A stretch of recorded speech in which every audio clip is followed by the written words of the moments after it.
Hey YouTube, how's it going? I got home from grocery shopping today. I didn't do a whole lot. I went to Aldi and spent 29 doll hairs and 30 cents. Is that upside down? No, it's not. It's just backwards. 29.39. And then I went and got me a little boba tea, brown sugar latte with some regular tapiocas in it. Just a little razzle dazzle. I haven't really been feeling like myself for the last month and a half. So I decided today was a good day. I got a little bit of art done. I got a lot of cleaning done, and I just wanted to kind of do some dopamine dressing. So I put on one of my favorite little dresses that I bought for my birthday last year, and I just figured I'll do some shopping. I'll get out of the house for a little bit. And earlier in the day, I was watching a video by one of my favorite YouTubers, The Functional Melancholic. I really like his stuff. And in this one, he is talking about this Japanese movie where the main character is somebody that is a janitor that cleans toilets for a living, and how, you know, his main thing in life is going to work, coming home, and doing a little bit of like photography of like trees and nature and that sort of thing. And how he has a very mundane, ordinary life, but seems to find a lot of fulfillment and peace in it. And in that way, he's richer than most people are. And Functional Melancholic made a comment about how, you know, like this character achieves what many CEOs and all these like bigwigs try to simulate with all their wealth, and that is the sensation of peace, which is something that obviously can only come from within. And so he goes on and on about how the character just finds amusement and enjoyment in the mundane and in the ordinary. And there's one particular scene, I think towards the end of the movie, where the character is listening to a song and smiles and is enjoying himself, but also is crying, which is a very, if you're someone who's ever done that, if you've ever cried because of how beautiful music is, or you've just been touched by the moment, you know that that's a very profound feeling. And there's not, you can't put a price on something like that. That's just a human experience. You can't use a learning machine to you know, turn that into some sort of simulated AI experience. That is a human, real life experience. Is just, you know, being overwhelmed, overcome with beauty and raw emotion from listening to like music that is just so moving spiritually and emotionally. And so he talks about how powerful that is. And that got me thinking, like after the video ended and I'm out there, you know, shopping and getting my little tea and doing all my stuff, as I'm out there, I'm kind of thinking in the back of my mind about this video. And before I left the house this afternoon, there was a green Jeep that was just going along the highway. And I can see the highway from where my house is. And I see this lime green Jeep, and I'm like, oh, like, that's interesting. I like to make note of cars, I guess. I don't know. Especially ones that are unique colors. And so I get into town, I do all my stuff, I'm on my way out. And as I'm leaving the shopping center that I was in, I see the same Jeep, and it's like right behind me. So I take a different driveway out of the parking lot, and he goes to the one that's closer to the front. And because of me being smart, knowing which way to go out, I end up in front of him in line at the red light.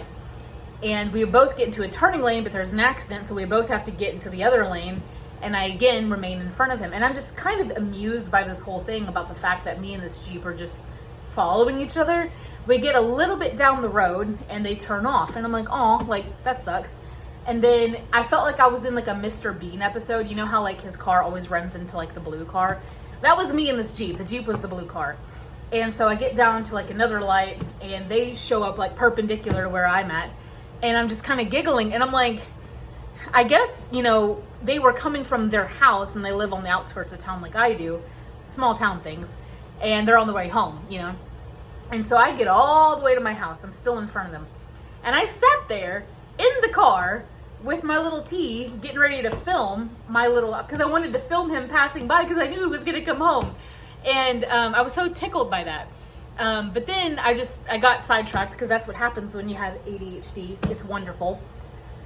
And so right before I got out, I did see the Jeep with the little Grinch and the wreath on the back drive past one more time. And I chuckled, and it made me think of the video that I watched this morning where, you know, he was talking about, you know, finding the amusement in small things and being satisfied and being contented. And a long time ago, this guy I dated in college, his mom was insane. Like, I have so many stories about that woman. But one thing that she said to me, she used to love to give like digs all the time. She used to love to kind of like put me down subtly. I say subtly, but this woman straight up told me to my face that I was raised in a barn. So I love that. Shout out to you, Robin. It's been over 10 years, so I don't care. But anyway, one thing that she said to me was that I'm easily amused. And she said it in such a condescending way that it hurt my feelings. And as I was kind of giggling as the Jeep was going by, I heard those words in my head. And I kind of smiled to myself and I was like, you know what? Yeah, I am easily amused. I'm very easily amused. I choose that. I choose that.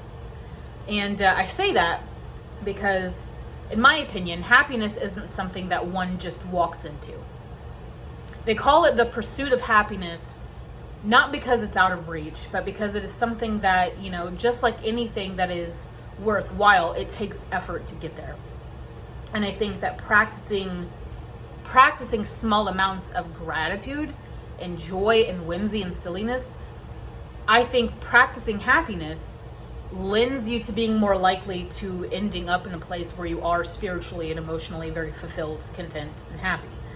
And so, you know, looking back, I'm like, yeah, she was putting me down because there's a part of her that was, you know, rattled. She really didn't like how happy I was in the moment about whatever it was at the time. And looking back, I'm like, I'm so glad that I managed to retain that. A man I saw a couple years ago, a man that I used to see a couple years ago, told me that I have a childlike playfulness to me. And I have childhood trauma. I have trauma from my early life, my teen years, and my young adulthood. I grew up with DV in the house, and it was hard. And so when people say things like that to me, like you've retained this childlikeness, this playfulness about you, I take it as probably one of the highest compliments I think a person can pay me.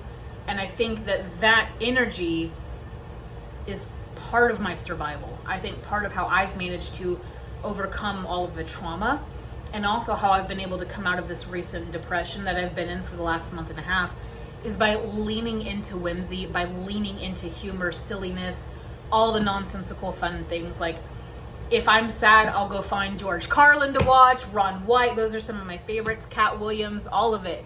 I'll put it on and I'll just quote the stand-up routines with them, and I'll just laugh my head off until I feel better, you know? Or I'll find things like random cars out in the day where we're passing each other like 4 or 5, 6 times in one day, like things like that, you know? Like, allow yourself to notice the small things and allow yourself the freedom to be amused, to be entertained, to find the whimsy and the silliness and the lightheartedness and whatever it is. Because, you know, life is kind of bleak.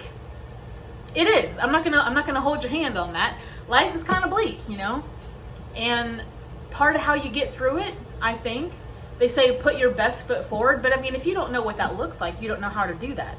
But I think putting your best foot forward means allowing yourself the ease of being easily entertained, of being easily amused, and noticing the little things in life. Whereas some people would say smelling the roses. I think that me seeing the Jeep and kind of having a little laugh about it in my, just with me, no one else is here, but having that silly little moment for myself for no other reason than just because I got a kick out of it, is another way of smelling the proverbial roses.